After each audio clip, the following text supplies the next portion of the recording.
All right, welcome to the Neuralink product demo. I'm really excited to show you what we've got.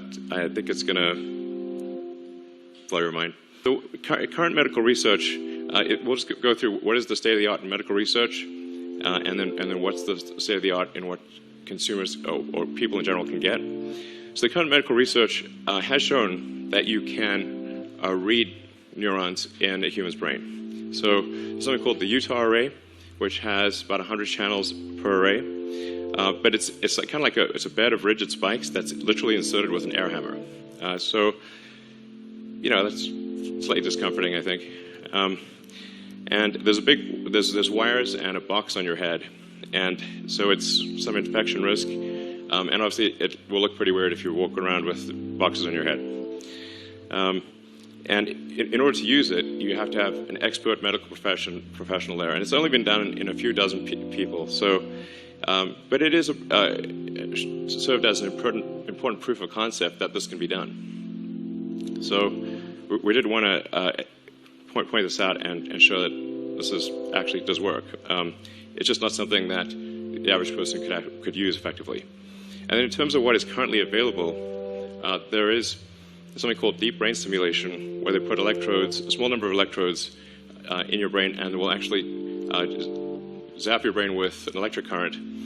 And it's valuable for its uses, but it can't read or write high bandwidth information. I would say this is sort of a bit like sort of kicking the TV, which does work, but not always, and it has limitations. Nonetheless, this has greatly helped over 150,000 people, and it's actually, just despite being somewhat of a brute force approach, it has been very effective for a lot of people. And this is what's currently available. So we want to radically improve this by multiple orders of magnitude. Improve it by a factor of 100, then 1,000, then 10,000. So going into the Neuralink architecture, what we've done over the past year is dramatically simplify the device. So we about a year ago, we had a device which had multiple parts, including a piece that had to sort of sit behind your ear, and it was complex, and you wouldn't still look totally normal. You'd have a thing behind your ear. So we've simplified this to simply something that is about the size of a large coin, and it goes in your skull, replaces a piece of skull, and the wires then connect within a few centimeters or about an inch away from the device. And this is sort of what it looks like. Yeah. This is our little device. That thing at the bottom is just to hold the threads in place, because they're just like little fine wires. I mean, frankly, to sort of simplify this, what we're, I mean, it's more complicated than this, but it's, in a lot of ways, it's kind of like a Fitbit in your skull with tiny wires. So, and it's, yeah, so our current prototype, version 0.9, has about 1,000 channels. So that's about 100 times better than the next best consumer device that's available.